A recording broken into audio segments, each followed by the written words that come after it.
சவுக்கு சங்கரோட 2வது மனைவி வந்து பார்த்தீங்கன்னா, சவுக்கு சங்கர ரொம்பவே கலாய்ச்சி விட்டுருக்காங்க. என்ன ரீசன் வந்து பார்த்தீங்க அப்புட்ன்னா, பெத்த புள்ளைக்கு மாசம் மாசம் ரூ. 2000 குடுக்க முடியாத நாயி, எவ்வளோ ஒரு செட்டப்புக்கு வந்து ரூ. 3,50,00,000க்கு ஃப்ளாட் வாங்கி குடுத்துருக்கான். இவன் உங்களுக்கு யோக்கியனான்னு சொல்லி ஒரு கமெண்ட் செக்ஷன் கமெண்ட் போட்டிருந்தாங்க 2வது மனைவி. என்ன நடந்துச்சு வந்து பார்த்தீங்க அப்புட்ன்னா, அந்த 2வது மனைவி வந்து ரொம்பவே டார்ச்சர் பண்ணியிருக்காருங்க சவுக்கு சங்கரு.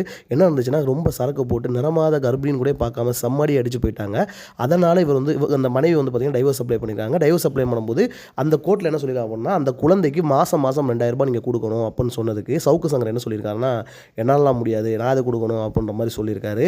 அதற்கு தான் அந்த அம்மா சொல்லியிருக்காங்க, பெத்த புள்ளைக்கு ரூ. 2,000 குடுக்க முடியாத ஒருத்தனுக்கு ரூ. 3,50,00,000 கள்ள பொண்டாட்டிக்கு வந்து ஃப்ளாட் வாங்கி குடுப்பானாம். இவன்லாம் உங்களுக்கு யோக்கியன். இவன பத்தி பேச விட்டு வேற வேல இருந்தா பாருங்கய்யான்னு சொல்லிட்டு, அந்த அம்மா ட்வீட் போட, சவுக்கு சங்கருக்கு எகெயின்ஸ்ட் ஆனவங்க எல்லாமே அந்த அம்மா ஒரு லைக்க போட, சோசியல் மீடியாவே ரொம்ப கதிகலந்து போச்சுங்க.